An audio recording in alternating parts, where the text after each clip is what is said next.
blah blah blah. Hey everybody, let's do a podcast. We're on the thing. Now we're live. We're Hello? visible. Hello, can you hear me? Tony, do you also push to talk? Yeah. Nice dude. Mm-hmm. Nice dude. NATO or Nathan J, as it's now says on YouTube, says, "Happy winter solace, my dudes." Yeah, it's been that way since TeamSpeak days when that was like required or you couldn't talk on a server. Mm-hmm. That's what I thought. I'm just been used to it, and so I always use it ever since. Fair. Also, when I was living with my parents, I didn't want to be like in the middle of a sentence and have like my mom screaming at me for something, like 15 years old or whatever. So she'd be like, "Tony, did you do your homework?" And I'd be like, "Yes, ma'am." But obviously I didn't do my homework, so Obviously, you just need to get in a couple of league matches. yeah, and play on Mine RP. Oh man, riv the dream, dude. All right. It is Saturday, December 22nd, 2018, and you are listening to the Irrational Passions podcast. I am your host, Alex O'Neill, and joining me this week for a nice laid-back holiday evening, we have Scott Guthier. Welcome back, Scott. We missed you. Tony Horvath. Yes, Mom. And Brian Nabishin Jackson. We need more money. I thought he was going to say pylons. I thought he was going to say milk. Hello, everybody. Happy holidays from us at Irrational Passions. We love you very much. Thank you for listening. And we're just going to do a little bit more laid back this episode. Not really going to do a format or anything. We're going to talk about some games. Scott's back. And we're going to kind of roll bonus content into the episode. I didn't prepare anything for this episode, which is why it's pretty loosey-goosey. Do we not have a doc either? We don't even have a doc. I was going to make one. I was like, we don't need it. So just keep those games in your brain, Nabishin. Whatever you've been playing. We need it. Scott, how's you've been gone for a couple of weeks? How are you doing? What's up? How's life? It's all right. Mm-hmm. Yeah. School got heavy. Yeah. I had essentially a group, several group projects, not just one, and one of the groups just quit on me. Oh, jeez. Right. You combine that with the full-time school with slightly more than part-time job. Mm-hmm. That's all your time. Having a group project, and one of them being an actual solo project Mm-hmm. with the work of 4 people. Yeah.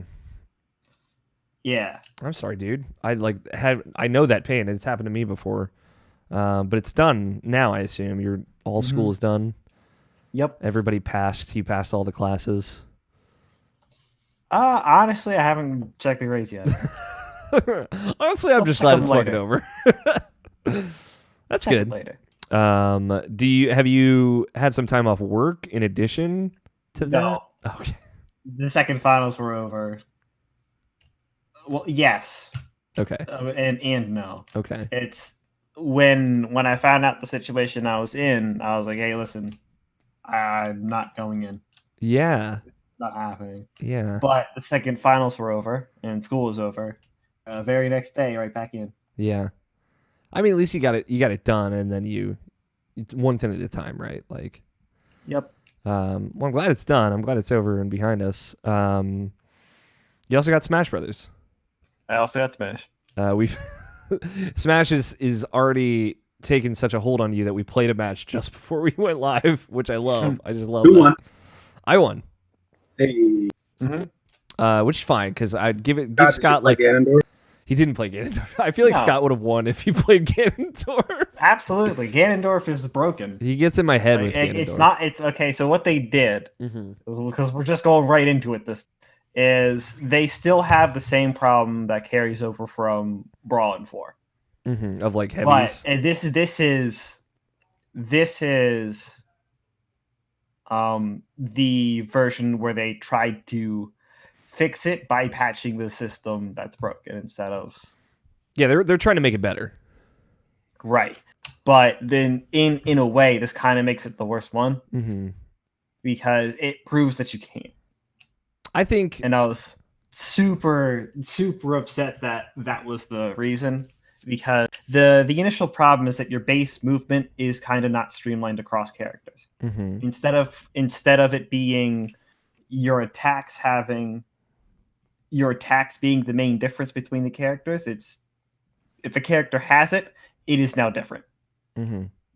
Of course, two characters can be the same, but because they're not all the same, certain characters can move around the screen, like before attacking, much better than others. Yeah, I'm curious. Like, and this is the less about to do with speed. Like, this is recovery from shielding, grabbing, and landing, stuff like that. They kind of fixed dodging. Yeah, but they also made dodging pointless. I don't know, you had some dope dodges when we just played. Yeah, but like you could have won the trade if you attacked again. You didn't.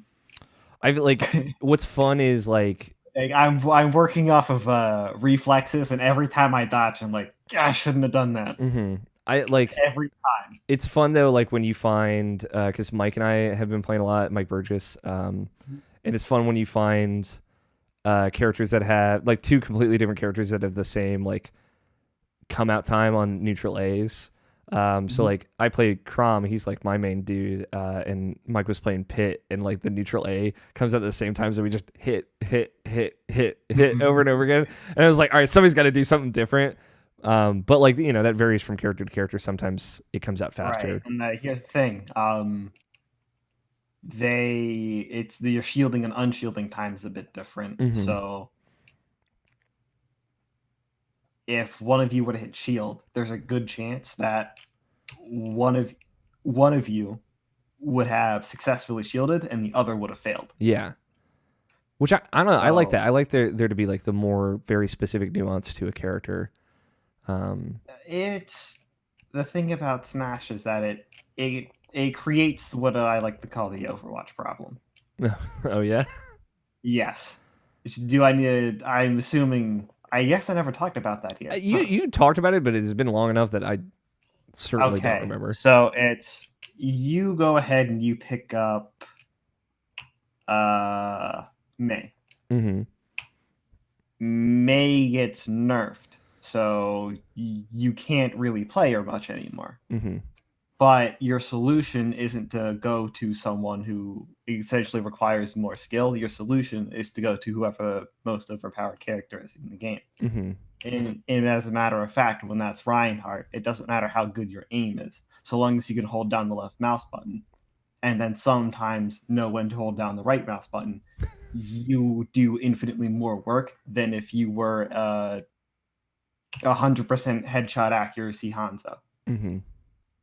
And essentially what that means is learning to play the game well and for fun learning the game to play well, to do well, doesn't translate across characters. As well as it doesn't help you win against somebody who's not playing well. I don't know. I think it gives you an advantage in situations where if you're against another Hanzo, of course you're going to win. But it ends up making the game a lot less fun to learn. I think like there's definitely like a skill aspect to it. Like I don't think I could just get through by playing K Rool and smashing everybody around. Like a lot of people are throwing around like, oh, the heavies are broken, or Bowser's too strong, or K Rool's too strong.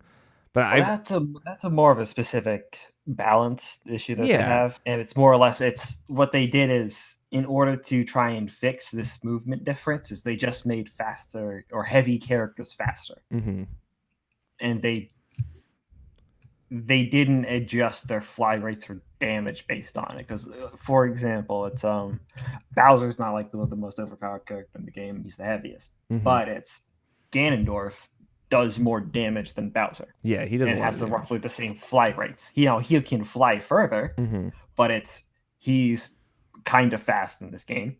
Yeah. Like most heavies are quite a bit faster. And then he hits harder. But like I think like somebody like Ridley, and Ridley's kind of a poor example. He's a heavy, but like he flies a lot further, a lot faster. But he also like has like a lower center of gravity and does a lot of damage. So like he feels like more balanced in the way that I think you're saying. And I think like if they can get him there, I want to believe that they can get everybody there. But I found like playing against certain people, like there is just like a point where like if they are better and they understand characters more, it doesn't matter who they're playing, they're going to play them better than I'm going to play my shitty, bad gameplay. Not when you understand like 3 core concepts. I mean, like the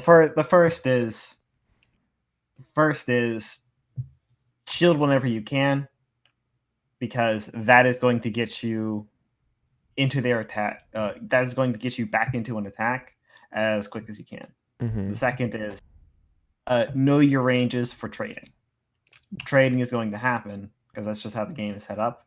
And if you're set up to win, whether you're set up to win or lose trades is going to make the world of a difference. And then the third is don't overextend your combos. Yeah. Somebody can the fly rates for all the last couple of games, or should I call it? What is it? Smash. I want to kind of call it. No. It's that thing where you get hit and you start spinning. Your disorient time after you get hit is extremely low. So, and your base fly rate is kind of high. So it's when someone gets out of an attack, they're generally too far, unless you're doing a tilt when they're below 20-30%. They're too low to actually combo out. Then they can retaliate. I'd be curious, like, I want you to play with the group that I've been playing with and like see how they play and see what your takeaways would be. I like just overall, because I don't know how long you've had it. I assume like about a week or so. Right. How do you feel about it overall in the Smashology? I mean, overall, like I told this before, I think it's a fun game because it's Smash. But because I love Smash, I think it's a goddamn tragedy. Okay. That's a bummer because this is easily my favorite. I think this is the best one for sure. And it's not just that. I thought the World of Light was a bit of a disappointment. Okay. I was thinking this is kind of just the me thing, but I was thinking Subspace Emissary. Yeah, I mean it is very much so less story heavy than that. Yeah, it's very much like more like an event mode kind of thing. It's and I was hoping for something even closer to what adventure mode was. Yeah, it's very much not that. I liked it. It's basically a glorified event mode. That's a good way to put it. Yeah, I liked it a lot, but I also liked event mode and stuff. I don't hate it per se, but at the same time, it's not what you wanted. It's much longer and more repetitive than what it needed to be. Yeah, it's very long. It's probably too long. Right. So it's, even though I'm going through, and a good chunk of that is probably because I'm 100%ing it. Yeah. But I was ready for it to be done before I hit Galen. Yeah. And then I hit Galen and I was like, okay, good. Finally. And then it kept going. And then it kept going. Stop. And it keeps going after that too. So it's fair warning. Yeah. So oh wait, really? Yeah, dude. After the few pathways, there's another one? It's not like a lot longer after that, but it does keep going. Okay. It's like one screen, and then it's done. So. Okay. So that counts as first half and second half. Yeah, it is mostly like first half. It's not like another third. It's not quite. It's not quite that long. Okay. So it is very much like I would say like one dungeon, if you know what I mean, by like all the dungeons in the World of Light. I don't know. I really liked it. I'm glad you still think it's fun. Yeah. It's fun to play. I would say I think there is more to it. Like I don't think you're giving it enough credit personally. I think like there is more to it. I want you to spend more time with it. I want you to unlock all the characters. I want you to play a little bit more with some of the folks I've been playing with. that have like shown me some more specific things, and I hope that raises it for you, because I think it is better than you were giving it credit for personally. Well, I think a good thing, a good chunk of it is before both an N64 and Melee is. Yeah, you kind of picked who you wanted, and it really, really, really didn't matter. Yeah. And I think in this is okay. There's going to be a set tier of characters, like a tier list that's based off of how, basically on the frame data of the character, not what people play. And it's, if you stay within, I want to say is probably going to be 3-4 brackets of characters. If you stay within that bracket of character, you're going to have a very good match. I like, if not, you're gonna have a rough time. I would say, like, I'll say, like, from my experience, like, I've had way more fun just picking random and playing whoever the fuck, and like being introduced to new characters that I wouldn't normally play, and I've still had a really great time, which is awesome. I haven't been able to do that with Smash Bros. Before, except maybe like Brawl, but I really liked Brawl where a lot of people didn't. So yeah, I don't know. I keep playing it. I'm curious to see if your thoughts change as you put more time into it. Also, a weird thing about World of Light is like you got like this whole skill tree and the spirits thing, which like augment a lot of how the characters work in really major ways sometimes. So if that is like the most of the time you've put into is World of Light, like I don't know if that's reflective of like the game itself. Yeah, it's weird because you end up building two different skill sets, and mine is definitely geared towards World of Light. Yeah, because, they change how your character moves. Yeah, they increase the iframes on your dodge, as well as they get rid of the dodge penalty. Yeah, which is super weird. It shouldn't have it. They just shouldn't have it. They were so close to making it fine. I think like they did that because they want people to finish World of Light, and it does get a lot harder toward the end. So like with that, like even like I'm not talking about that. I'm talking about the dodge penalty. I don't know. I don't mind it. I think I know what they were trying to do. I know what they're trying to do, but it's, if you break away for 3 seconds, that's enough time for you to have engaged and be almost done with a second engagement. Yeah. Right. And in that time frame, you could fire off 3 dodges and successfully hit somebody. And then be at maximum penalty for dodging, and dodging again is going to get you hurt. Yeah. So you went ahead and you successfully won a trade, and now you're being punished for it. It makes you play differently, that's for sure. Right. It's you have to go back to the shielding thing I said earlier. It's, if your shield's not about to break, use it. I'm about to break. Don't do anything else. Yeah, I got you. I'm glad that you're having fun. I want to play more. That match we played just before we started the show was fun. Let's switch gears. We'll come back to you in a second, Scott.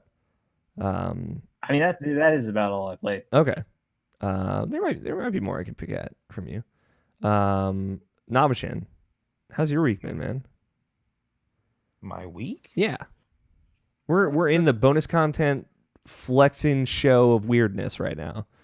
Are we in bonus content? It's all bonus content, baby. Okay. We're in the show, and it's also bonus content. It's holiday special. We're just having a good time.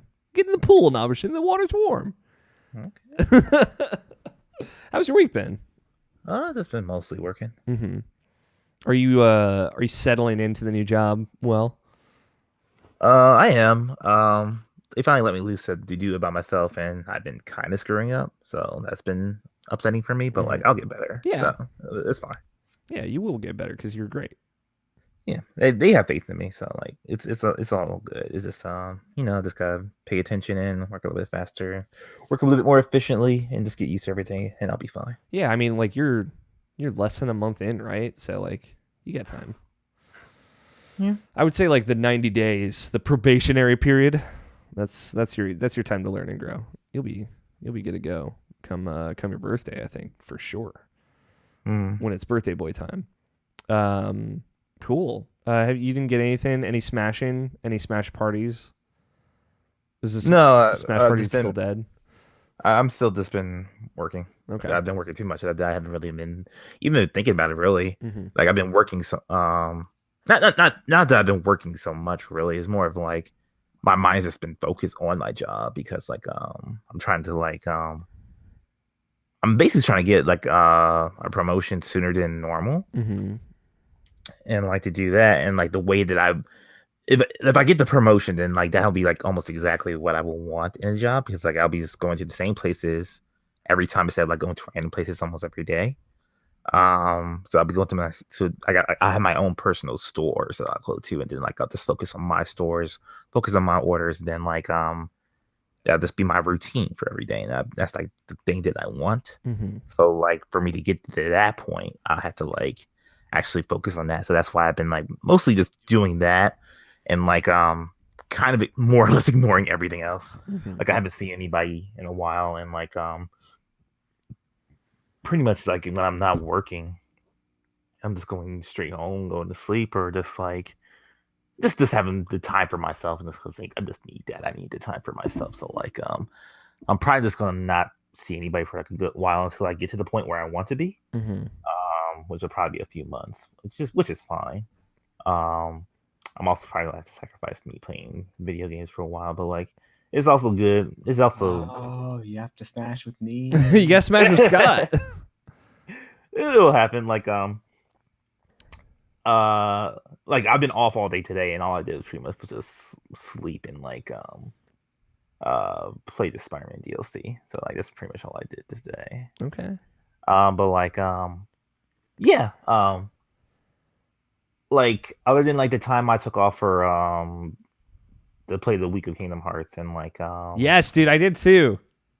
And possibly PAX East. We'll see if that's I saw that.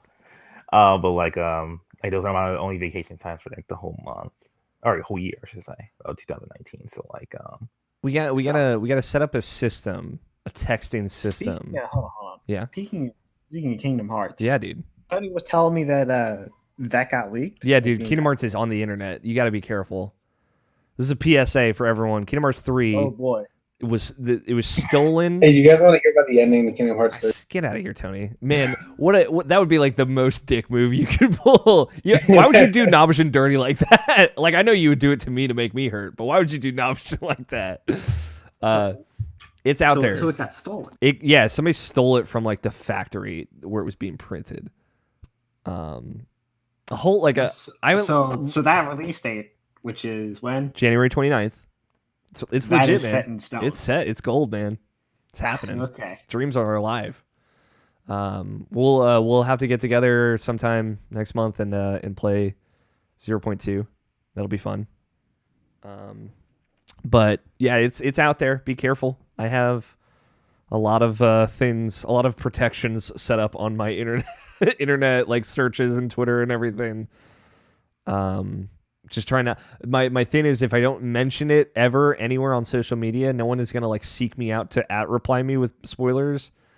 Like, I'm sure there are terrible people out there that would do something like that. But that's the same with me. Like I'm not even going to watch a YouTube video because I know it will pop to the side. Yeah, just pop up. Yeah, exactly. So. That's the thing of like I'm on YouTube. I'm like marking anything like Kingdom Hearts 2 retrospective. I'm like saying like, do not want to see. This is garbage. Like, don't show me. So it like tries to key out anything that's Kingdom Hearts related and keep it out of like my view. I'm pretty sure you don't have to go that far. I do, Scott. I've waited 18 years. I'm just saying, I watched a few Kingdom Hearts videos in the last week or so, and I've been golden. Fair enough. But yeah, I didn't even know that it got leaked until Tony told me. Yeah, it's out there. Nomura like put out a message on Twitter. He's like, listen, don't fuck this for me. He's like, we're looking into it. Essentially, he said like kind of like the last bits of it are things that they're gonna put through when the game launches. Like push through, so that way like there's parts of the content that they're gonna put in like a day one patch, so that it doesn't get spoiled. But you know, still I'm sure there's plenty on that disc that could ruin that game for you. So just be careful out there. It's like the most bummer thing of like this is like the one game that people have waited so long for. and it's like this, and like Smash Ultimate also like leaked, like somebody had stolen it off of like early copies in Mexico, and it was like out there for people who had like if you had hacked your Switch to play pirated games, you could you could play it early, and I know some people that did do that. But like, you know, Smash Brothers is one thing, but like Kingdom Hearts is like in a league of its own. So it is a bummer. So just, you know, due diligence to all of our listeners out there. But yeah, I took that week off, Nabashin. So what I want to do, I want to set up like some kind of text relay system, so that way we can maybe talk as we're going through it, like Mass Effect 3 style, but not ruin anything for each other. That's my hope. If it's easier, we could just like not talk for a week and then reconvene when we've both finished it. I mean, that's fine, but like, I'm trying to think of like the way of doing that. Like maybe like the world. Yeah, Worlds is what I was thinking of. Like, I just finished Coliseum, right? That's presumably the first world of like, you know, okay, like what do you think of this, and talk about it, because you're gonna be my point man. It's you and Justin and probably Scott. I gotta talk to somebody. Listen, dude, I already played the whole game. Yeah, Tony's out there. I stole it. It was me. There's like, I saw, because Mike Burgess and Scott White, we have like a Kingdom Hearts Slack channel where we were talking about it. Apparently, like the person that stole the game like has like mob ties. Like I was hearing crazy shit about it. So yeah, I don't know. It's crazy. Just, you know, I'm not worried about it. I feel like I've gone years and I still have no idea what happens in Harry Potter and the Cursed Child. No idea. So like I've gotten pretty good at this, but you know. Hold on, what is that? It's like the Broadway show? It's the Broadway show. It's written by J.K. Rowling. That is like canonically like the 8th story in that series. I have no idea what happens in it. I've heard it isn't very good, so I'm just kind of like not worrying about it. Yeah. Anyway, I will let me pick your brain on a thing, Nabashin, and then we'll bounce to Tony, and then we'll go around again. So you finished the Red Dead epilogue since last we recorded, I assume. Oh, I beat that game. Yeah. You're done. It's done. It's done. Yeah. How did you feel at the end of it? Oh, dude, I fucking loved it. Loved it. So I am like, again, I'm not playing Red Dead. Somehow this one hasn't gotten ruined for me, which I appreciate. My best friend Damien is like very careful not to talk about it around me, because I told him like I bought it for Damien like as a early Christmas gift, and he was like super appreciative. I'm like, hey, the one wrinkle in this is don't fucking ruin this game for me like you did the first one. He's like, cool, and he's been like super careful anytime he brings it up around me, which I appreciate. But my point of reference is Quentin Hoffman and Logan Wilkinson, who both finished it this week finally, and they're just so over the game at this point. The big takeaway, because they were in the epilogue for a while, both of them, was like the epilogue is 21 chapters, I guess, or 21 missions. Yeah. It's, which is long, to be fair, and they're just done with how long it is. Did you feel any of that? Did you like feel like that it was drawn out too much, or were you just in it? I think I was just in it. The whole epilogue for me personally, I thought was like fantastic. For very specific reasons, and it's not really much of a surprise. Like if you really think about it, it's not much of, there's there's no real big spoilery thing about Red Dead Redemption 2 per se. Like it's pretty much everything you could kind of see coming, but it's just a matter of like what they do, what they have, and like even though you're expecting a lot of it, is like what they do with it. And I think what they do with it is like really great if you really liked Red Dead Redemption, the first game. So, because it just makes you, like that whole game really just makes you appreciate those characters so much more. And like if you really have a good attachment with some characters, it just does stuff that makes you just adore them even more. Like for me personally, it was just like it was probably one of the most emotional things from a Rockstar game that I've ever gotten is in that game. And like not the Red Dead one has some good emotional stuff like by the end of like John and his family. Yeah, the ending especially. But yeah, like I think that game does really great stuff. Really, really good stuff. Like overall, like I think the game is really, really good. And like but like I think it's more of a thing where it's like it's the whole sequel thing. Like I don't think if you didn't play the first game you would get that much out of it. Personally. Okay. Like just for certain reasons, but like I just feel that way. And like but like that doesn't just be me being like you know, like sequels and like carrying over stuff and like having a good appreciation and stuff. Like for example, I think you could get like a good amount of like what The Witcher 3 had to do as far as like the whole lore of it just by playing that game alone. Yeah. Because I never really got to 2 and 3. On 1 and 2 I should say, and like and I still like feel like very enamored, very in love with the Witcher world just from playing 3 just by itself. Yes.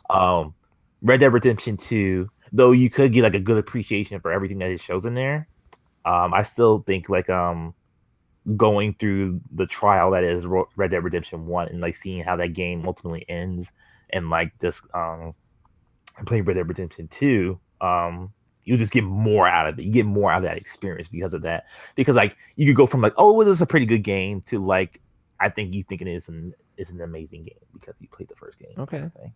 That big of a difference. And for me, I think like to what you're saying, like to the Witcher's Witcher 3's credit, like it even can like repair some frustrations with the franchise. Like Tony was so off. You were like very much against like playing it because you were like you had such bad blood with The Witcher 1 and to some extent The Witcher 2, and then when you finally sat down and played it, you ended up loving it. Like it helped get you back, suck you into that world in a way the other two just couldn't, which is to the credit of like how well made that game is. And like to the credit of how well made Triss is, if you know. Oh my god. Yes, Scott, please save us. So here's another question. Yes. At any point in time during the epilogue, were you a little tired with the gameplay? No, because like I was at that point. You were so in. Like here's a good example of like, because like I'm not going to disagree as long because that game is fucking long. It's a little bit too long, honestly. Okay. And like so like when you're riding your horse, you know, like you're pretty much going like very long distances and stuff like that, and like you can do when you like you can set a marker and like pretty much put your horse into autopilot while you're riding. So like that was the time where I just like didn't really pay attention. I just didn't like even look at the game. I'd like look at my phone or went to get something to drink or use the bathroom or whatever, and I just let John or Arthur, not Arthur. Yeah, I got you. Let him ride like off for like the longest time. So like because you know like there's a big distance between like your next mission marker and it takes a good long time to get to one place and another. It can take like maybe like 5 to 10 minutes to get to like a marker. Like after you finish the mission, you go to the next story mission you want to go to. Depending, you know, like this depending where you're at, but like, you know, it's just like I'll just put it like pretty much on auto gallop or whatever, and just like auto gallop for sure, yeah. And just like have it just get to the next marker. I'll just go somewhere, and then like when I get there, you know, like start the next mission because like I love the story, I love the missions. Like I said, I love like the mission variety in that game, and like I think that's like it's just like great for that. But like yeah, that game is long. Okay. And like, if people don't like it, I can totally get it. Yeah.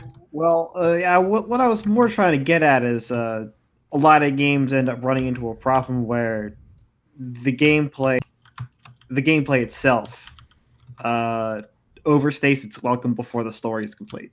A perfect example of that, Scott, is Darksiders 2, which I've been thinking about a lot. Of like that is a game I replayed this year. That's the problem that I'm trying to say. Like, is that what? Because that's also going to be from person to person. Mm-hmm. Yeah. Is that more or less what they ran into and something that you didn't? No, I think because like how much variety the missions are. Mm-hmm. Like even though you are just like at the end of the day you're just shooting a bunch of dudes like by the end of it like almost every time. Like like the mission variety is so different every time that like I think it's like it's like even through the epilogue. Yeah, everything like you almost don't do the same thing twice in that game almost ever.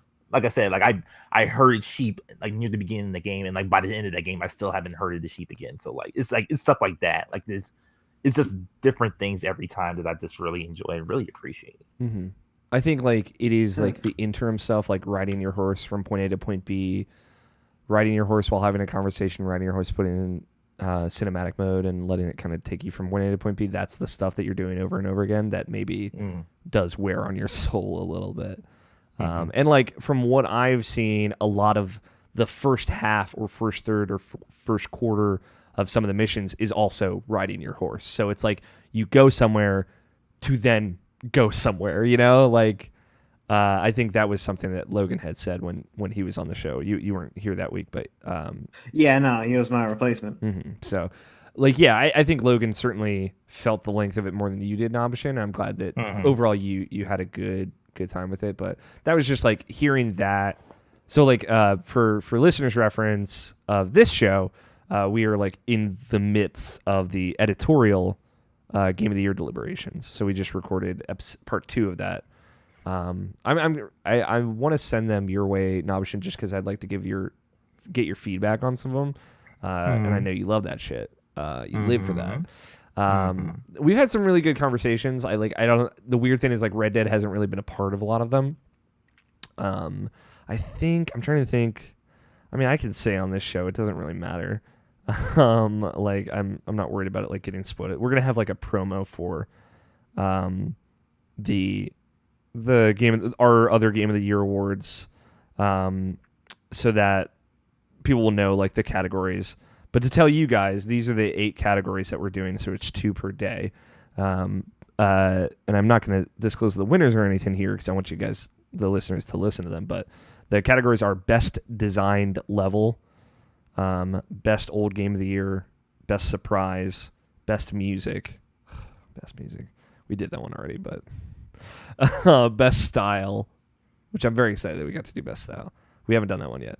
Best Use of World Building, Best Game that might have been overlooked, and Top 10 Games of the Year, which we're doing Top 10 Games of the Year a little bit differently than the way we do it. We were doing 10 games with 1 winner. That's it. So 1 winner and 9 runners up, no order, which I'm really excited about because it sounds so much easier than ordering it.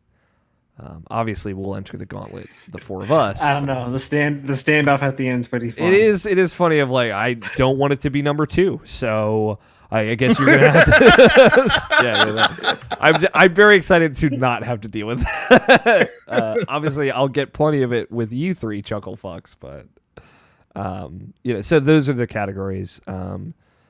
We've had some interesting conversations, but yeah, like it's weird how Red Dead has come up in those talks, and like it's another one of those things of like the games that I think generally most people connected with this year, which, like, to be fair, on this show none of us really have, and on that show none of us really have either, like, you know, are kind of getting cut and like not being talked about. But like so like the Red Deads, the Assassin's Creed Odysseys, the God of Wars, like they are, there's been a lot of God of War defending, but they are not like the focus of the conversation. So I hope people enjoy them. They're going to start going out in January. So yeah, you know, I everything I've heard about Red Dead is it's such a spectrum of feelings, which I don't know, I think that's kind of cool. Like, I feel like, for example, like God of War, a game that you and I played, Nabashin, like we are so in the minority with it, having like not really jived with us.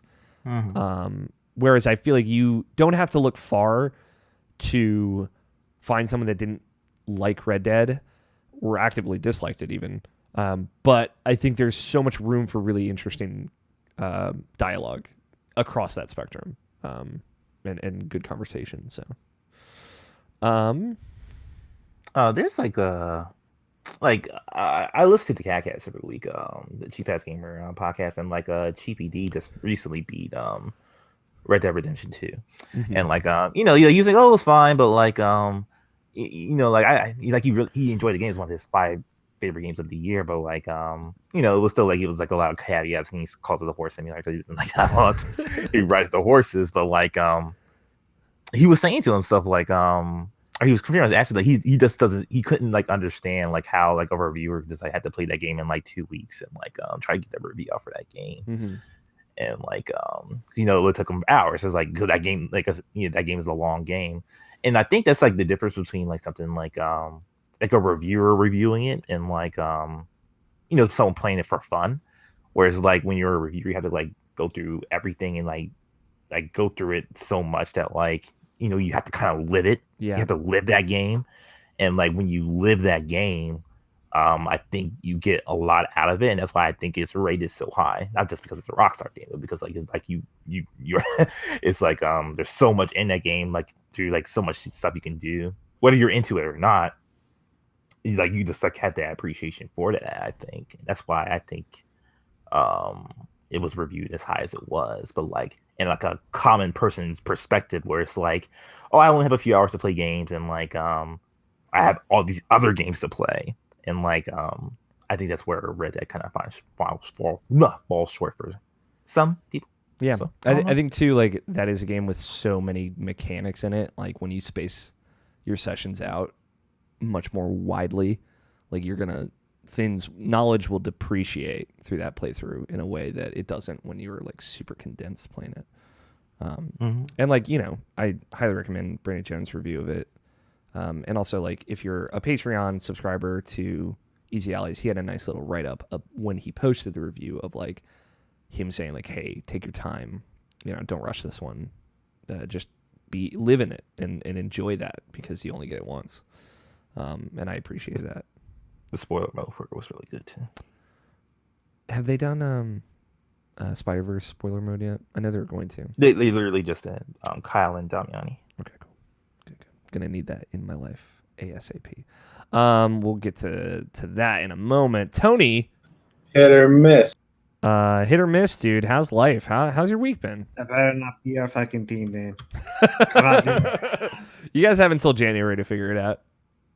I think it's gonna be Tony and I versus Scott and Abishan. Is gonna be the next teams. So that's gonna be interesting. It's gonna be interesting. Tony and I could very well be the dream team. Yeah, the dream team already exists. You're breaking them up. All right. Tony, how's your week been, man? It's been an okay week. It was fucking raining, so it was like a whole fucking downer the whole week. Yes. It was like heavy rain too. Yeah. Jason. But it's been all right. Okay. Sorry, that was a very bad joke. You getting anything? Yeah. Play some video games. Decidedly did not like go outside when I had the opportunity to because it was so moist. Yes, there was a damp level this week that was too high in my opinion. Yeah, I went to Buffalo Wild Wings and my jeans got all wet because I stepped in a puddle, and I was like, well, that's enough outside for me. Yeah, I hate like the feeling of stepping in a puddle and having it completely encompass your shoe. Is maybe like top 3 worst feelings. Especially because I have shoes that are made out of cloth. Me too. I have like very thin fabric shoes, but they're very comfortable now. Yeah. Don't they have a word for that in Canada? Ooh, do they? I'm pretty sure they do. Hipster A? Hipster A. No. I'm totally joking. When get Jeff Chorney on the line. When your boots are wet and they're gonna be wet for the day, they have a word for it. Ooh, if Canada has a word for it, shout out to Canada. Let me text Alex. Give it to Canada one time. One time. What have you been playing? Anything good? So I played some Warcraft 3. That game is pretty good. Okay. I played Osu for about 5 minutes and then decided I still couldn't do it. I told you. It's sad, dude. Like, is there like an ergonomic controller that we can get you for Osu? Controller? Hell no. Like some kind of like mini keyboard that you can like. No, you gotta buy him like a $300 tablet. Hell yeah, dude! Even I'll then, do it. I'm not sure if that's going to help him with the stylus.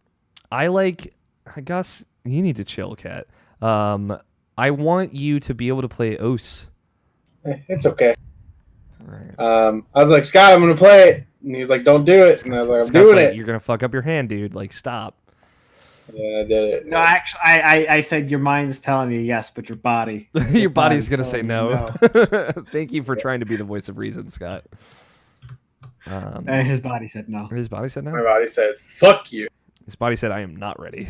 I am not and have never been ready. You were ready. There was a time when you were ready, but the time has passed. Did you get into anything? Any video games? So the new private server for Black Desert Online, Crimson Desert Online, launched Crimson Desert on Online. Saturday, or rather on Friday. Okay. So I've been playing on that. It's got problems like any new server. Fewer problems than Atlas, am I right? That's only something that I'm going to get. Even then, Yeah. Yeah. Are you? We played Stellaris with the new DLC, a whole bunch. Yay. And then one of the four of us who are playing basically quit playing Stellaris. Did you own his ass? Well, so, okay, there's this random event in the game where you can discover like a little mini space amoeba. By mini space amoeba, I mean larger than any of your starter ships. Giant, like as big as a planet space amoeba. Mm-hmm. And, mini space. but it's a baby, and it'll join you. Mm-hmm. And become one of your ships. And then like 5 years later, there's an event that you get to name it. Ooh. And you choose from a list of really good names, including things Boomer and Bubbles. I love it. Adorable. And eventually it starts to mature, and if you keep it long enough without letting it die, it gets really powerful. Mm-hmm. And so our friend got the little amoeba. He named it Boomer, and he kept it for 250 years. Dude, nice. And then he got it killed in combat. Oh no, And his the son. whole time we were like, bro, I swear to God, if you fucking kill Boomer, we're kicking you out of the game. And like, we're just playing, right? Like, it's basically we resume our session. This was like 2 days ago. And he's like, we're just starting to get it back into it. And then we just hear like, fuck! With no context, because no one knew what the fuck he was doing. Mm-hmm. And then he just fucking left the game. and left the Discord channel. And we didn't hear back from him for like 4+ hours. Dude, nice. And then he came back, and I was like, bro, what the fuck happened, dude? Boomer died. Boomer died. And then you blocked him on Discord and never spoke to him again. Yeah. And we were like, yo, we're never playing with you again. Yeah. But no, he was saying like, fuck this game. That's so good. But yeah, I don't know. Now he's saying like that too little has changed about the game after he put in like over 100 plays. Yeah, excuses, huh? So he doesn't want to play anymore. Yeah. He's making excuses. Yeah, I bet. That's awesome. But, what a great story. The new update. I've seen the fucking UI updates. That's essentially Stellaris 2. Yeah. Yeah.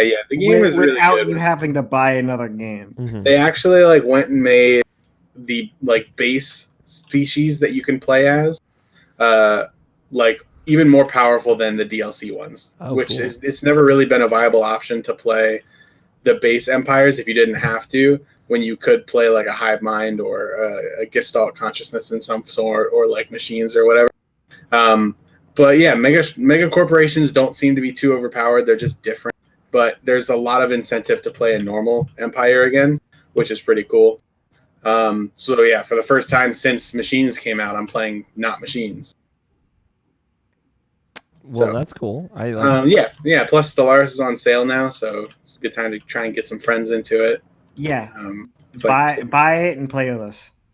Okay. It's like 80% off on Steam. All right. So. Hold on. Let me see how much it actually is. But yeah, I own all the DLC now too, since I just like said fuck it and got all of it.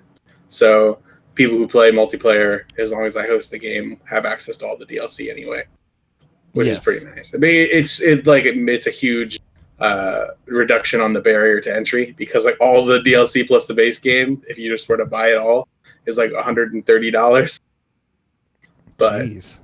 but you right now the buy-in for all that, if you're going to play multiplayer with someone who has all the, is $12. All right.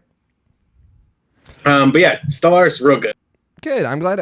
It's so cool to hear all the updates for that game, and it seems like a game that like, not everyone is playing, not enough people are playing, so it's cool to hear it through you guys' lens. I mean, it's kind of like Civ. It comes in waves of releases in general, but Stellaris hasn't had another game. They've just had Stellaris, which I'm appreciative of, because at this point they've essentially released 4, 5, and 6. Yeah, through like of Civ. Yeah, and that's really cool. I'm a big fan. Cool. Yeah, I'm gonna buy it. There's like 12 different editions of this. And then you're gonna tell us when you sit down for 8 hours. You need like the very base one. There's the Buy Stellaris, and there's Nova edition, and then Galaxy edition, and then there's a starter pack. Yeah, you just want the regular Buy Stellaris one. Are you sure? Yeah, like Nova and the Galaxy one, you don't need. The starter pack includes like the Utopia and the Leviathan DLC, which is decent. Like it's a decent deal, but you don't need it. What if I like wanted to warm up with a game by myself? You probably don't want to do that. Yeah, you probably want one of us.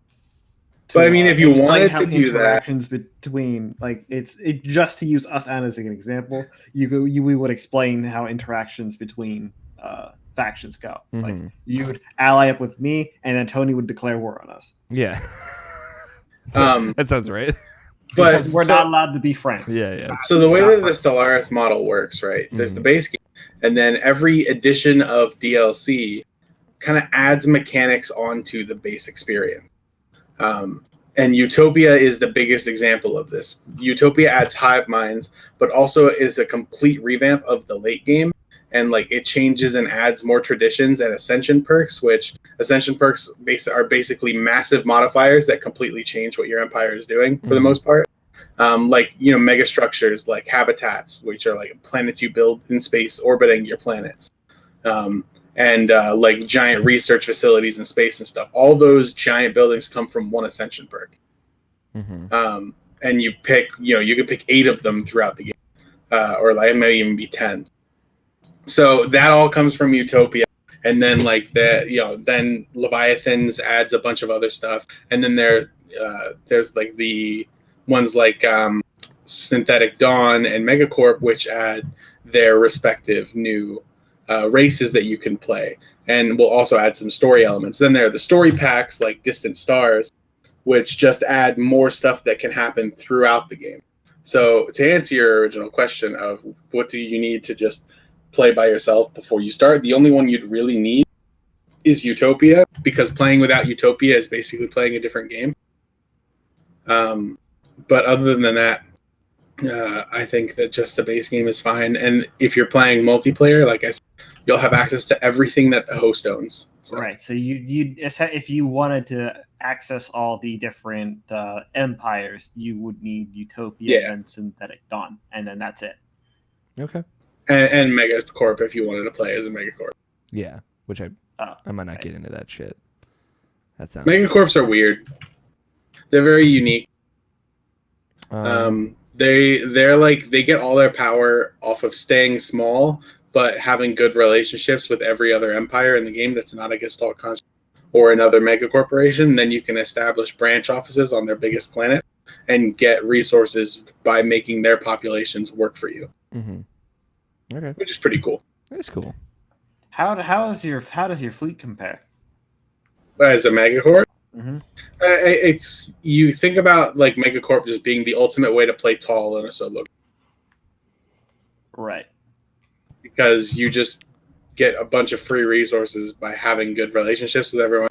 And I mean, if you were playing it in multiplayer and none of the other humans were playing a Gestalt consciousness, then it's super good because as the only Megacorp, you just immediately get to put branch offices on all of their planets, pretty much, and make massive amounts of extra resources. So Mm-hmm.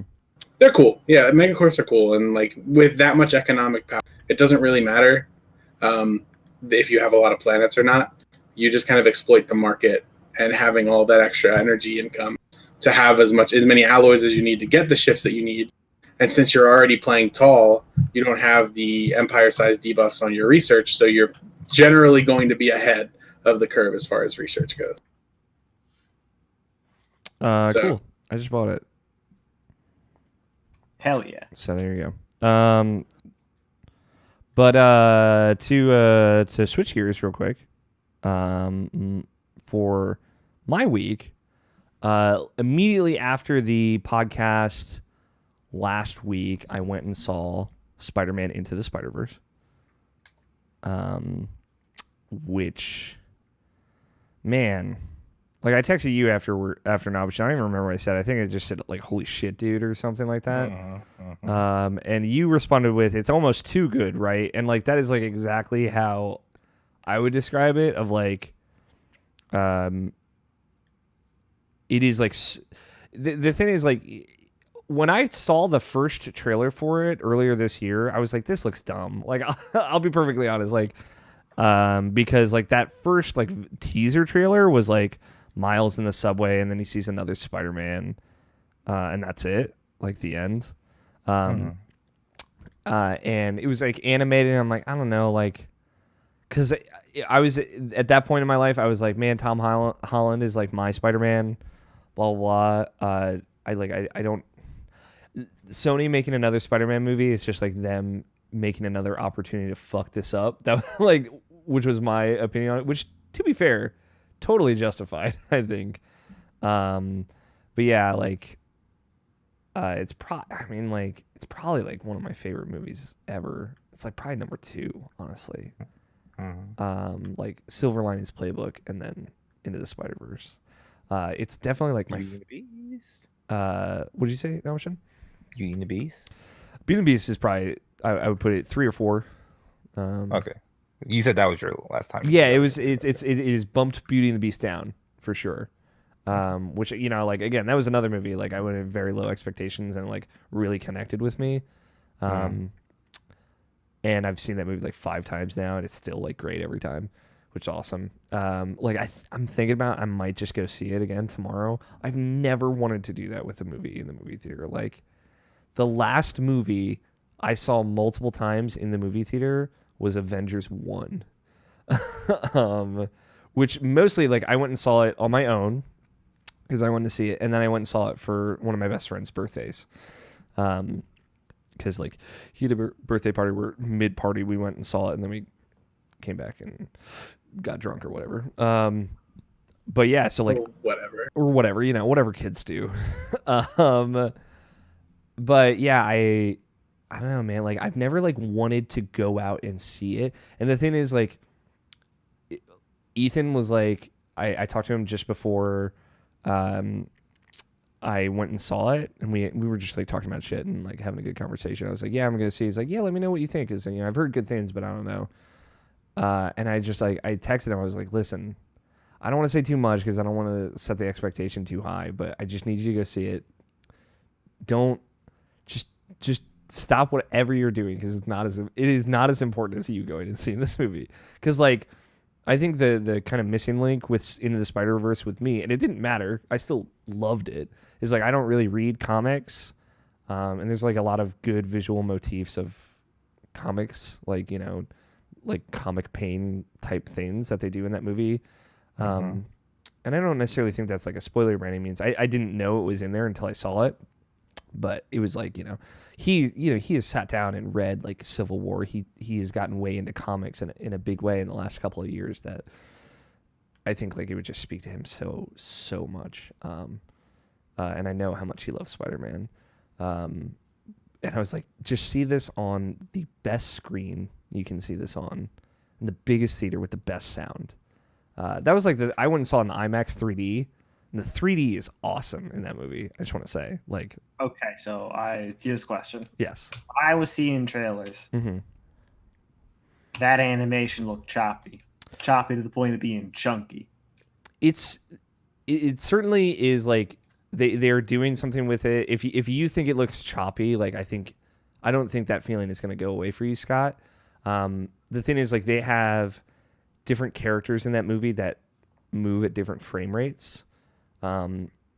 Like what I wanted to say to you, Nabishin, was like anytime Penny Parker was on screen, I just wanted to stand up and just start screaming. Like, how is this happening? Like, it was just like visually crazy. Like like there's like a scene where she gets in the fucking robot and it like does like the persona like eye pain cross swipe, and I was like, this is the craziest thing I've ever seen. Like, there's so many times where I was like, visually this movie is just incredible. Like, so like a big thing, Scott, is like it moves. It's like it is a little choppy. I don't think it's choppy in a bad way though. Like, I think it really works for the movie. And like when you were seeing like what is the pig's, I don't know what his spider name is. Spider Ham. Like, Spider Ham moves at like this weirdly smooth frame rate because he's a cartoon, like a literal 1950s Looney Tunes cartoon on stage, like on screen. So he's moving like very smoothly in like kind of a hand-drawn-y way. And then like Miles moves at kind of like that like 24 frames movie choppy clip. And then like Penny Parker moves and looks like a fucking anime character, like literally like anime.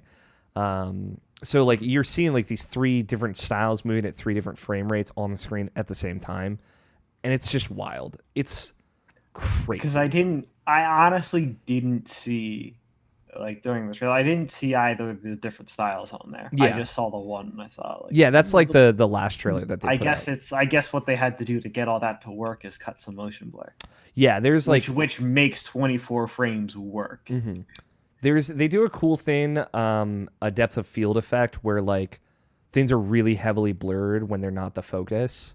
And again, like it might not work for you, but I don't like, for me it worked. But I don't, at the very most, I don't think it's going to detract from the experience. It's mostly just flashbacks of Avatar. Yeah. Fair.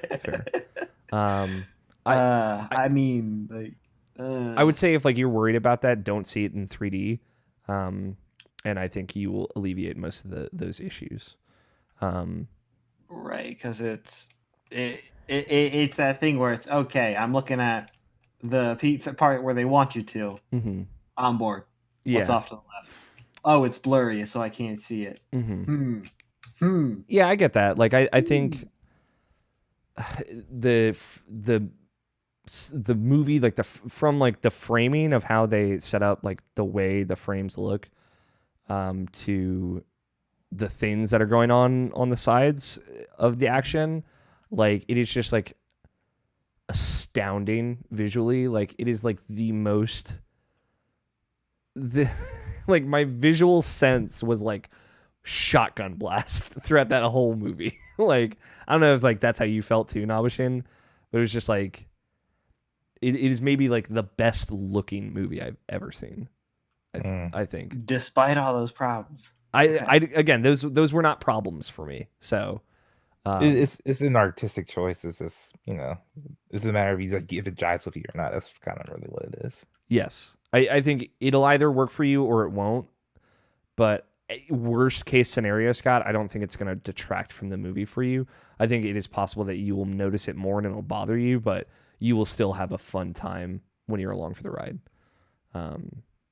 And I could be wrong. I think for me, your like where you're going to kind of fall on things is hardest for me to predict. You're a little bit more critical of things that I typically don't even notice. So I'm not sure. I would still say you should give it a shot. You should take a look at it.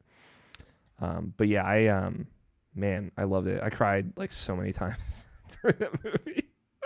Of like, there was times where like I was not crying for any like emotional reason. I was just like so into it.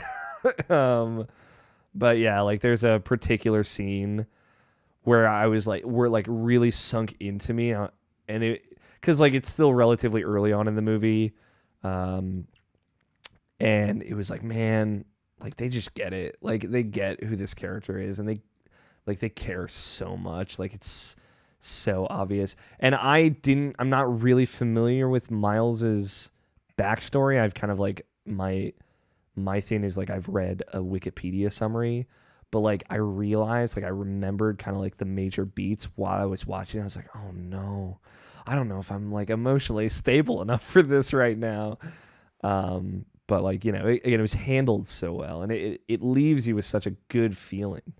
But like there's like one scene that's in like some of the trailers, but like seeing it really in the context of the film where like Miles gets his suit, that is just visually astounding, like absolutely breathtaking.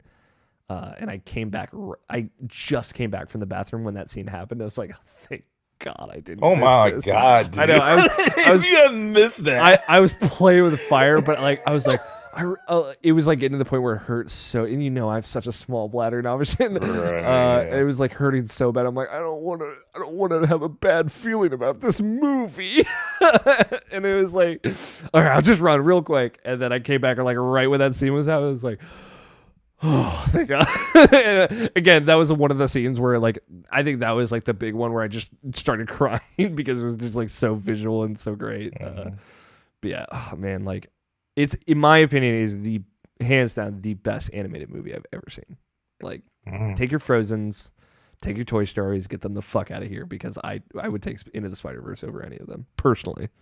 I know it's a very declarative statement, but like it was the thing of like the Spider Ham, like, as again, and I know you're with me on this now, but like I love Looney Tunes cartoons and I love like Tom and Jerry cartoons, and it's just like that in the middle of a different movie. Like, it's like how is this happening?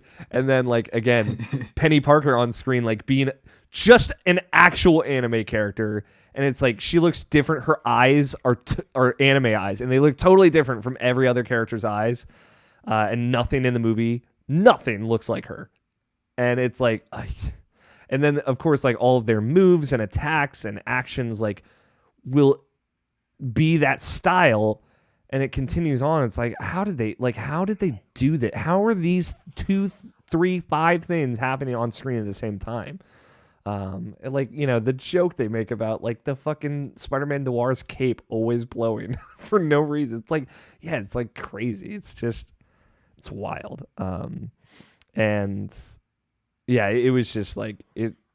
I went in with like pretty high expectations after hearing what people had said, and it's still one of them. And it's for me of like not being on the hype train for everything. Like even Avengers Infinity War has like soured for me in a big way, because like there's a great video essay about this that Mikey Newman did, Movies with Mikey. I've mentioned on the show before. He did like Thanos is like an abusive character, and like everyone's response to that character has been like, oh, I empathize with him, like I totally understand why he's doing this, but he's like horrible, and he makes me feel awful.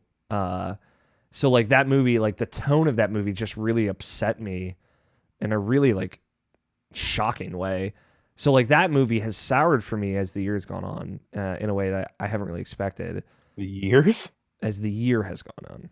Oh, yeah, sorry. Single year. So, and obviously like I've talked about like me struggling with like depression and all that, but also like struggling to like find the excitement that everyone else has with all these major things. So like just to go into Spider-Verse with pretty high expectations and just still be blown away and just be so happy and so over the moon about it. Like it was so nice, you know, it's just nice loving things, you know? Yeah. So it's, boy, howdy. Like I just want to see it again. There's nothing, I've never wanted that for a movie that is still in theaters. Like I just want to go back and see it again. Like I have for this film right now. I guess like the closest was Beauty and the Beast, and even still, it was like I'll just wait. At this point, I've been thinking about it every day, and I gotta go back for seconds, man. And the thing is, like, so I saw it in IMAX 3D the first time. Now I want to see it in my AMC theater has a Dolby Atmos which is like the dope sound, like the super good sound. But it's also like super loungy lounge chairs, which I saw. It's funny, like I didn't even know what that theater was for the longest time, and I saw I ended up seeing Harry Potter in it, which was like a great experience being in the theater, but like not a great movie. But yeah, I think I'm gonna go see it in that theater now, just because the sound design in that movie also amazing, especially that one scene that I mentioned where Miles gets his suit, like the sound in it, the way they use music in it. Ugh. Yeah, I cannot say enough good things about it. Like I can't think of anything I didn't like about it. Just like Miles is like the best. He's just the best. I didn't know if I would ever find a Spider-Man that I like more than Tom Holland, but here we are. I think I found 5 of them. So, which is not to discredit Tom Holland. He's phenomenal. I think he does a great job. But it's just like this movie is it's its own echelon. I think it's better than any Marvel movie, personally. So like, it's up there. Yeah. So yeah, I know you really loved it, Namish. I don't know if you're ready to get into the hyperbole camp, the Huber hype camp with me, but yeah. Oh man, fuck. Now I'm thinking about it again. I've been listening to the soundtrack all week too. The Same team. The "What's Up Danger" song is so fucking good. Oh, it's so good. But as far as like that was like thing I did this week. As far as like video games, I played more Breath of the Wild. Played that game. I played a little bit Below, which came out last week. What are you feeling right now? So it actually came out. It's real. It's out. It's real. It's out there. It's on Steam. You can go play it, Scott. I think you should play it. I think I have to go ahead and look up to remember what this game is. It's like a top-down roguelike, in I would say a Zelda style, but not. I wouldn't call it a Zelda game. It is not a Zelda-like. I'm feeling good about it. Like I said last week, like I knew a lot of it going in, having had the advantage of talking to the developer and like, here's what you should do, and like, you know, you're making soups and that's how you're surviving and blah blah blah. And I don't know, like I definitely had a moment where I got really far and then I died and I was like, oh, sets me back so far. And I put it down, and then I gave it a day or so before I picked it up again. But I really like it. It's one of those things, like, it is like you got to settle into Below in the same way I think you got to settle into like a Dark Souls or a Bloodborne. And it's just, I don't know if it's going to click the way they want it to the first time you sit down and play that game. Because it is like, it's hard, you know, it is not an easy game to play. And it is very unforgiving.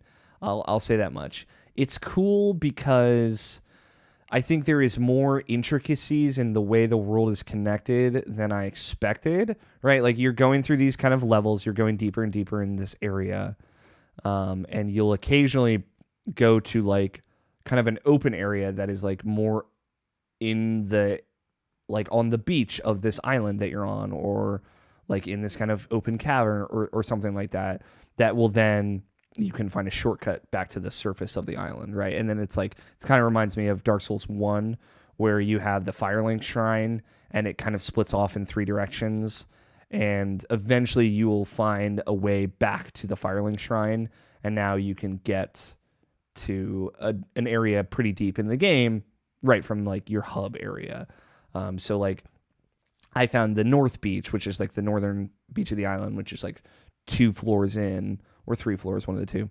And now I can, like, if I were to die and a new person comes to this island and embarks on their adventure and I have to get back to my body to get the lantern and blah, blah, blah, I can take a shortcut that is off in like the upper left corner. And there's like clearly other shortcuts, like here in the middle left area and like the upper right area. And it's like, okay, so like I'm going to be coming back to the top of the island a lot to kind of check myself and bring myself back to center, and then I'll be able to get to where I've gotten the furthest a lot faster. But you know, it's hard. the thing is, like, I very rarely find myself dying because of combat. It is more of like a trap that is laid out, and that is like an instant death, right? So like it kind of happens without warning, and then all of this progress is lost. I think that is the most frustrating thing of like the thing that is going to kill you the most are things that kill you instantly, which is always the thing that kind of grinds me the wrong way. Like my biggest frustration with Shovel Knight is like the bottomless pits that will kill you, which I know like get good, whatever, but that is I think the thing that is the most frustrating for me right now. But overall, I'm having a really good experience with it. The thing is, like, I'm not gonna have enough time to put into it before the end of the year, and that's a bummer. And I wish I wish I could put more time into it and see like if it would end up on my list or something like that. But I'm just not going to. Same with Ashen. Like at this point, I'm foregoing playing Ashen for now because I'm gonna play Below instead, I think, and kind of see where that ends up. So, but I like it. How's the meters? Because I hear that's a big complaint, like the hunger meter and like all the other stuff. It's a lot better than I thought it would be. Because like so you have 3 meters, right? You have hunger, heat, like warmth, like how cold you are, and thirst. And then all of those go up into your health meter. Right. So like you make stews, like soups, and those will bring everything up, right? It'll quench your thirst, it'll fill you up, and it'll make you warmer. So that's like, I think if you don't know, like, hey, this game is about making soup, which is it's a funny thing, but like when I first played it, that was not at all obvious to me. And it was then like the creative director told me like, yeah, like what we want you to do, we give you an empty bottle with water in it from the get-go so that you can find like a radish, some meat, and then throw it in the water and make a soup.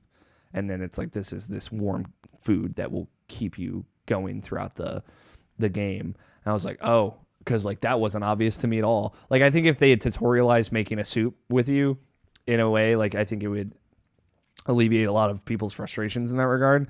So maybe people are just like eating the carrots and radishes and then drinking the water and then lighting a torch. So kind of trying to patch one thing at a time instead of fixing everything at once. You know what I mean? If you're doing that, it feels like you're constantly climbing a wall that it's fucking Marcus trying to get out of the pit in Detroit Become Human, man. You're just climbing up a wall and you just keep falling down. I don't know why that was the analogy. He actually gets out. The way if people are trying to do one at a time, that's unless you don't have a choice because it would kill you to actually try to do it all at once. Yes. It's generally just not an option to do that. Yeah. Same way in it's the same principle in what's it called? Don't Starve. Yeah. If you're trying to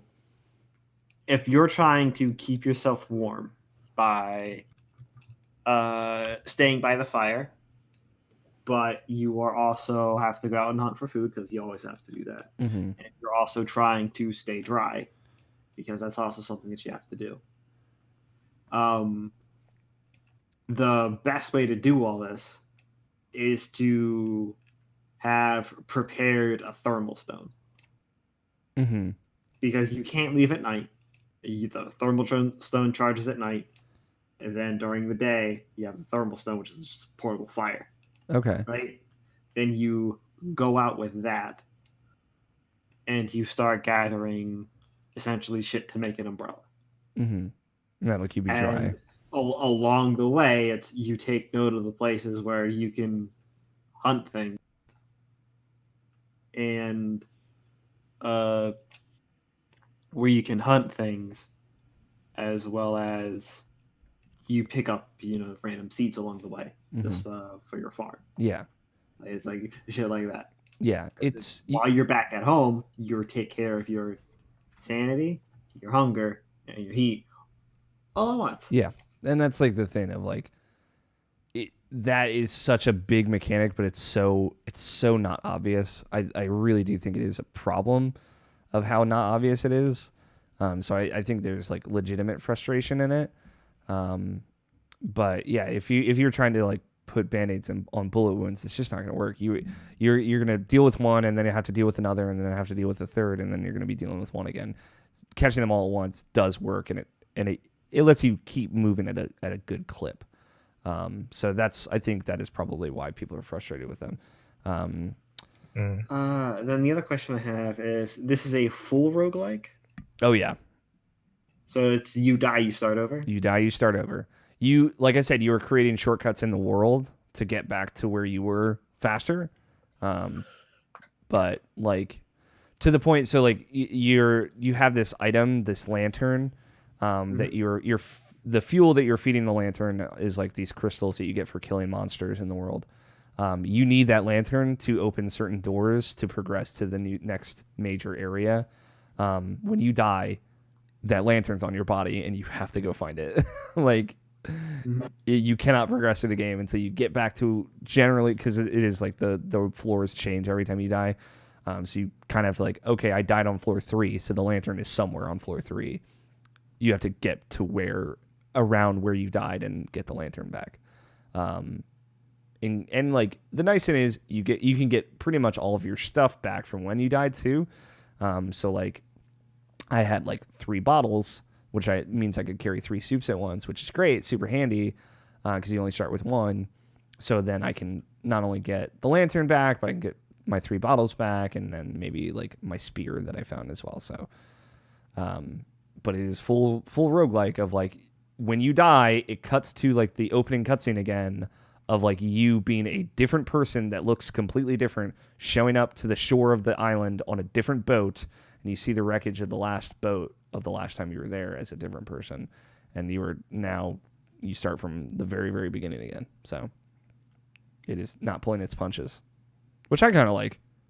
Obviously, like Spelunky is very much in the same boat. So, yeah, I don't know. It's hard, but it is brutal. But I think there's value in that. And I will say, like, I respect the hell out of Below for, it knows what it is, and it is not trying to pretend to be something else. It is owning itself, and that's cool.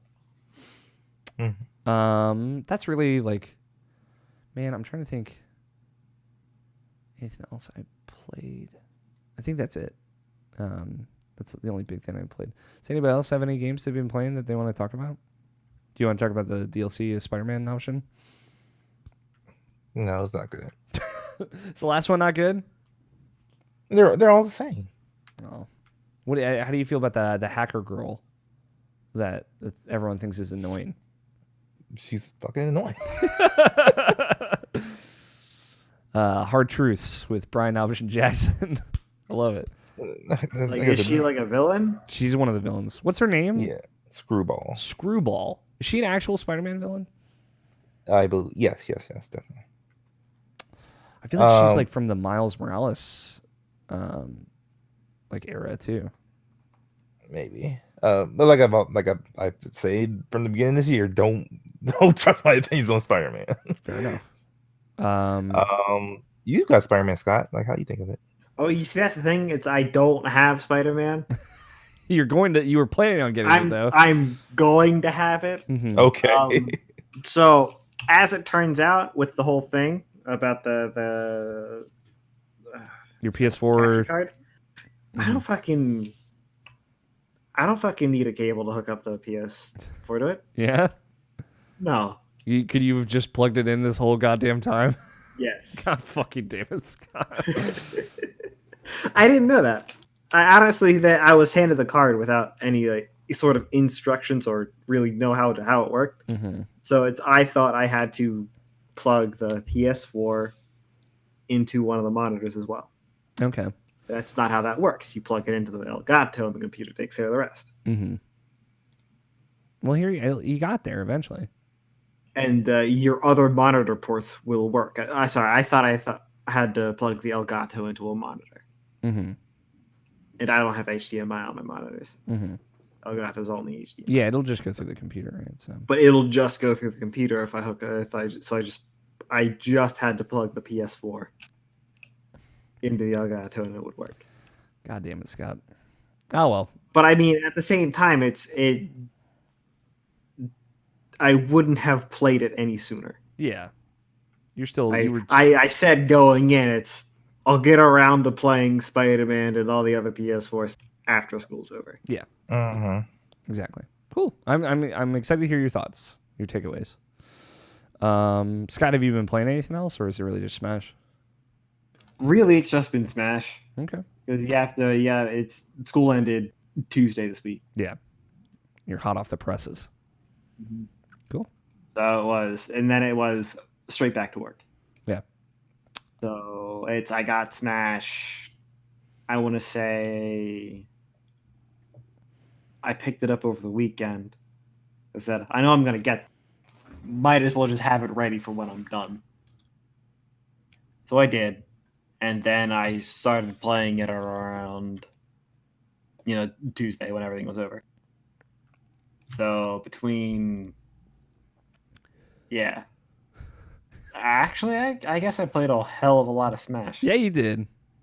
Because for me to get from In the World of Light to essentially 100% the base map they present you with and then go a little bit further, that's hell of time. That's a lot of time. That's like 15 hours almost. So I think all the coolest stuff, in my opinion, is in the next map. Yeah, because I went through the Zelda part. Yeah, the Zelda one is exactly. If more stuff like this was in the base map, I wouldn't be upset with it. Because there's cool stuff in the slightest. Yeah, there's cool stuff in the base map, like the Street Fighter area. I thought was cool. Yeah, but that's like the only one. Yeah, I mean, I liked the map. It's like it was cool in the sense that they themed a Street Fighter mock battle. So if I actually had one of the Street Fighter characters, this would feel very much like a Street Fighter fight. Yeah. And like I thought the way, like all the art, obviously I'm way into, like the Donkey Kong Country map. I thought was cool. But well, that's the thing. That was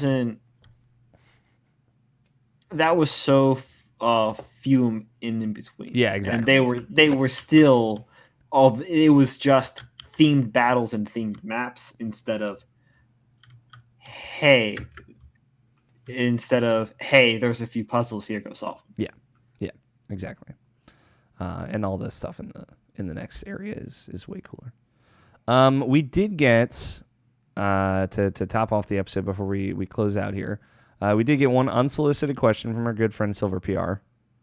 I want to hear it. And I'm always happy to. And before you play it, there's no voicemail. It's ready. It's a written question. Let me know how bets are going because I've been gone for 3 weeks. Oh yeah. Well, we'll catch you up. We'll do the bets recap. So Silver PR tweeted at us. And remember, you can tweet your questions at @IrrationalPod with #IPQ. I didn't ask for any today. I wasn't planning on doing any, just so that way we could keep it a little bit shorter. But I'm always happy to answer a question from Silver PR.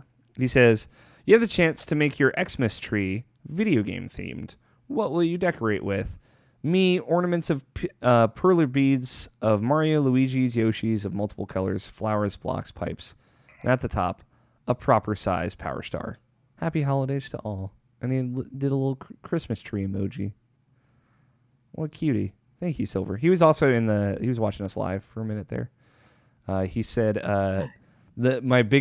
my favorite comment from him in the chat from a little while ago, he said, Crimson Desert Online feels like he's been playing this game for 10 years. About Tony talking about Black Desert Online. Which is really funny. It does feel like you've been playing Black Desert Online your entire life, Tony. And mine. It's only been like 2 years. I know. It's become such a character on the show, Black Desert Online. It's been closer to a year and a half. Yeah, it has not been that long, but it feels like it has not been 2 years yet. Nabashin, what would you decorate your Christmas tree with? What would be your video game theme? It's funny that he says that too, because like by the way, there's no music for this. I'm sorry. I could play some music if you want me to. Oh, never mind. Just puts on some fucking like Linkin Park in the end. Crawling in my skin. Anyway, go ahead. It's funny that he says that though, because Katie's been decorating her tree, and it's very Mario themed. So it's a thing. Like, so she has a regular tree, which is has Mario characters on it, like Yoshi, Luigi, Peach, Mario, all little characters. And then her boyfriend Joe has a separate tree as well, and that's supposed to be the Bowser tree. So it's an orange tree with Bowser on the top and Goombas and Koopalings and Koopa Troopers all on it. That's awesome. And then just today, even because she posted on her Instagram, she came home from work and she had Bowser on top of the Mario the regular Christmas tree, and pretty much had the Bowser character be the star for that tree. And it's oh no, Bowser took over this tree, and she put all the Mario characters on the Bowser tree, and they put their heads down, like they make them look sad. She said, "Well, I guess we have to play Mario Party for to avenge or try to get the characters back on there." Bowser ended up winning at the end anyway, so it doesn't matter. But anyway, that was their dumb thing that they did that I really enjoyed. So that's adorable though. I love that.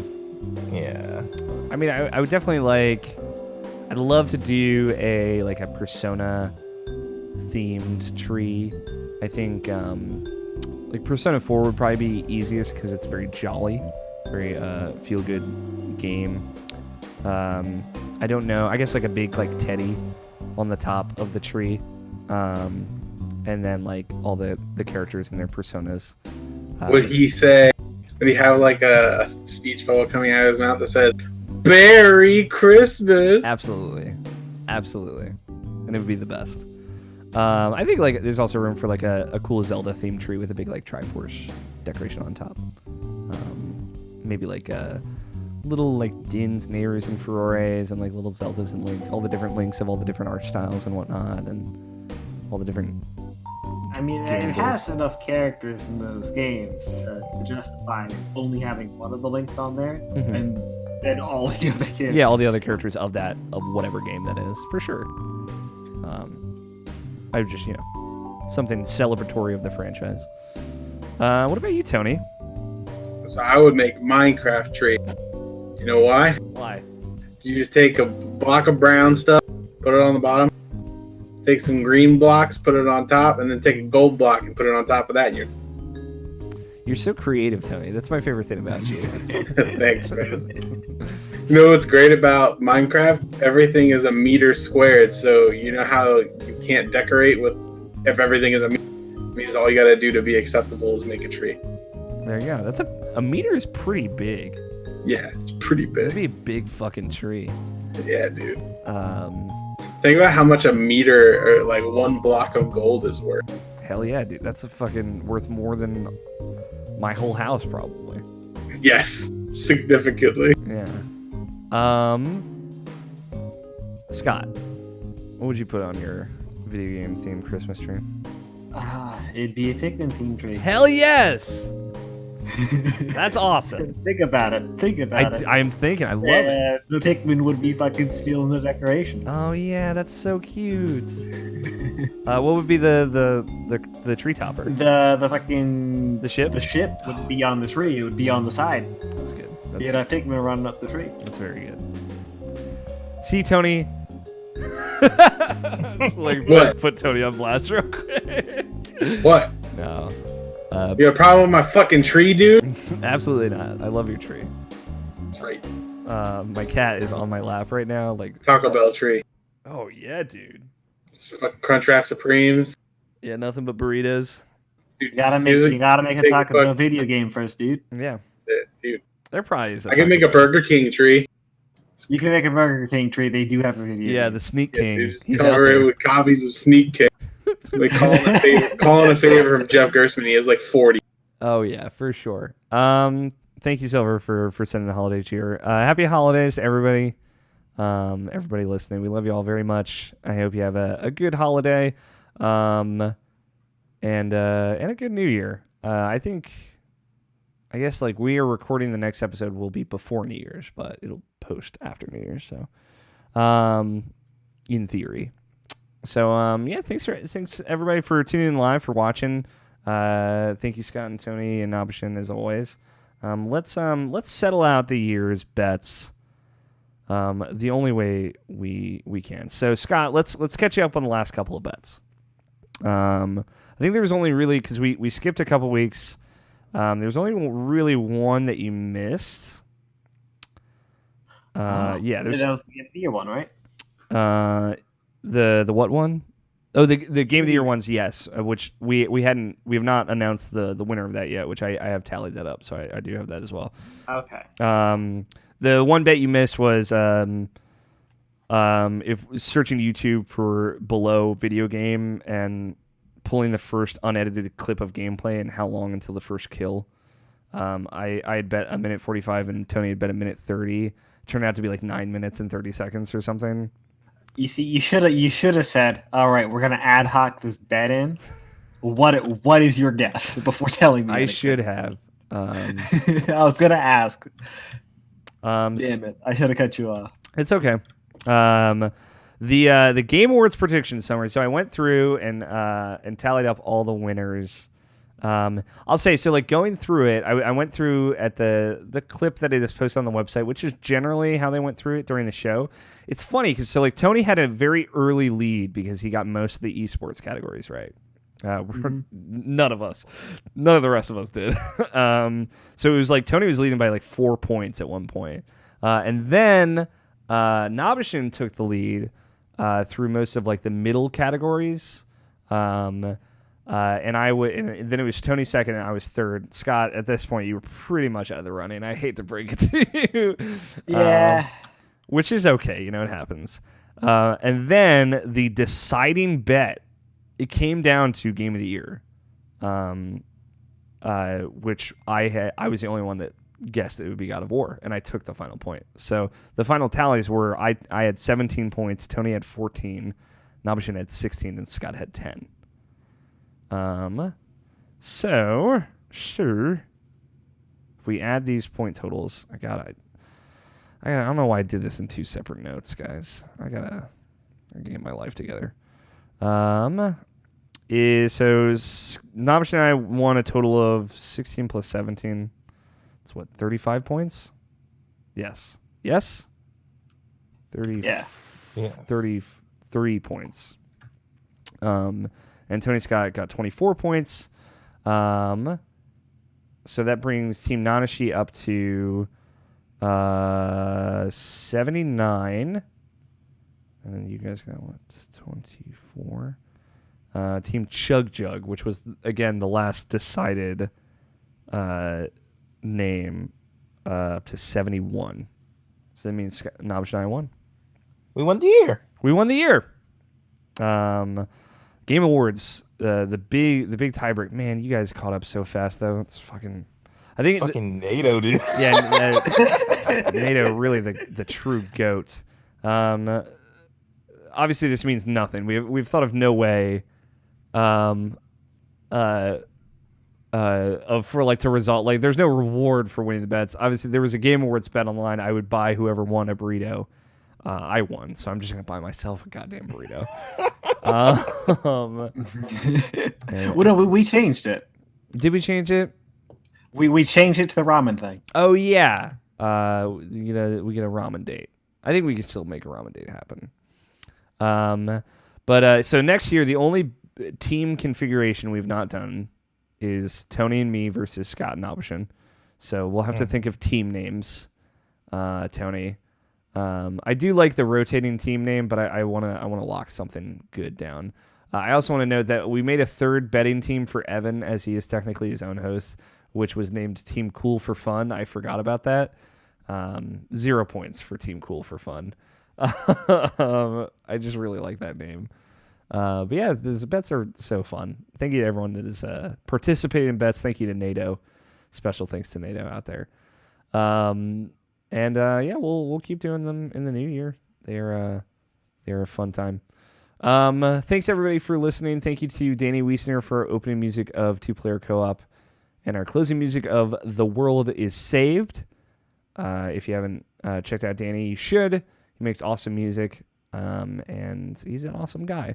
We will Game of the Year stuff. We are still figuring out. I want to say January 14th is currently the date that I am aiming to get that week, January 14th through the 19th, Monday through Friday. All Irrational Passions Game of the Year content will come out in that week. So the IPP Game of the Year extravaganza, the editorial Game of the Year deliberations, and all of the editorial written Game of the Year lists, as well as videos for all of the editorial categories. All of that in that week. It's going to be a ton of stuff. Tons and tons and tons of stuff. And I hope you guys like it because we're working really hard on it. That's it. We will be back next week like normal, so don't fret. But I think there will probably be a week or two off in there while we record the IPP Game of the Year stuff and actually do that and yell at each other. Just yell at each other and just dunk on God of War the whole time. That's it. That's the show. Thanks everybody for listening. I've been your host, Alex O'Neill. Play your games, stay irrational. We will talk to you all next week. Titles. Did you write down titles on your own, Albashin? I have the titles. Okay. I sent Tony the title. Oh, you sent Tony? That's very good. I love it. The titles I are love you guys so much. We Need More Money. I'm About to Break. Thank you. I Stole Kingdom Hearts 3. Auto Galloping. Hit or Miss. Hipster, eh? Rest in peace, Boomer. The game is about making soup. And Merry Christmas. I really like I Stole Kingdom Hearts 3. I stole Kingdom Hearts 3. No, it was I me! stole Kingdom Hearts 3. It was... Oh, Captain, my Captain. Oh, Captain, my Captain. I respect you, Barnacle Man. Oh, thank you. I No one gets that reference. Of course, dude. Of course. The thing is, like, because you reference that all the time, Nabashin, and now I reference it all the time, I will say that to my coworkers, who are a bunch of SpongeBob weirdos. To be fair, they should know it, and none of them have any fucking idea what I'm talking about. And it's so frustrating. So now I get you. I get you. So, I see. The thing about it is, when I hear it, it's like that comes out of nowhere. Yeah, it does. It's like hit me with a Krusty Krab pizza meme, please. Yeah, it's true. The thing is, they get the Krusty Krab pizza memes. They'll fucking sing the song with me all day when we're doing bullshit. But I'll say I respect you, Barnacle Man, and they're like just stone face. And it's like, oh, fuck you guys, fake fans. So this is the only safe place on the internet, is what we're learning in this moment. Except Tony stole Kingdom Hearts, and so it's not safe anymore. What do you guys like? What do you like, Nabashin? Yeah, I'm good with that. So I stole Kingdom Hearts. Or I stole Kingdom Hearts. I stole Kingdom Hearts, and Tony says it because obviously. What do you like, Scott? Yeah, that one. Tony, do you like that? Works for me. All right. Scott, you say the episode number. We're just doing this is the Irrational Passions Christmas special. Yeah, sure. Let's do that. 2018. Yeah, there we go. This is the Irrational Passions 2018 Christmas special. Okay, hold on. Let me write it down. You're good. I know. I will absolutely mix that up. We're flying without a doc here.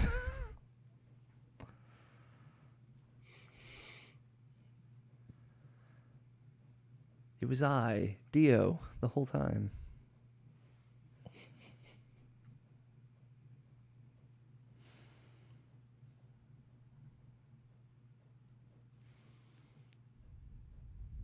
Posted it. Cool. Whenever you guys are All right. ready. This is the Irrational Passions 2018 Christmas special. Yes, my machinations lay undetected for years. It was I stole Kingdom Hearts 3.